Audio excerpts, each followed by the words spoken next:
এরকম নোটিফিকেশন আসলে এখান থেকে অবশ্যই একটা পোস্ট অথবা রিল আপলোড করে দিতে হবে। Your list of most engaged follower from last week, মানে গত এক সপ্তাহে যাদের সঙ্গে আপনার ভালো এঙ্গেজমেন্ট ছিল তাদেরকে এখানে শো করবে। উইকলি এঙ্গেজমেন্ট লিস্ট থেকে আপনি যদি তাদেরকে অ্যাপ্রিসিয়েট করেন তাহলে আপনার এঙ্গেজমেন্ট আরও বেড়ে যাবে। তাই আর দেরি কেন, এরকম নোটিফিকেশন আসলে অবশ্যই সেখান থেকে গিয়ে তাদেরকে অ্যাপ্রিসিয়েট করেন।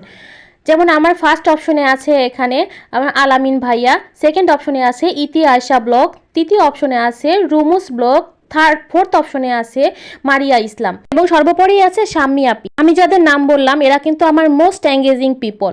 এখান থেকে আপনি 3জন ফলোয়ার সিলেক্ট করতে পারবেন এবং সর্বোপরি 5জন ফলোয়ারকে সিলেক্ট করতে পারবেন। কিন্তু আমি আজকে অন্যভাবে একটা পোস্ট করব। চুজ অপশনে ক্লিক করে এখানে যাদের নাম শো করতেছে তাদের সবাইকে টিক মার্ক দিয়ে সিলেক্ট করে নেব।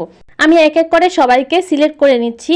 এখানে যে কয়জন শো করতেছে এই কয়জনকেই সিলেক্ট করে নিতে হবে। তারপর ডান অপশনে ক্লিক করে তারপরে এখানে আপনি পোস্ট করতে পারেন বা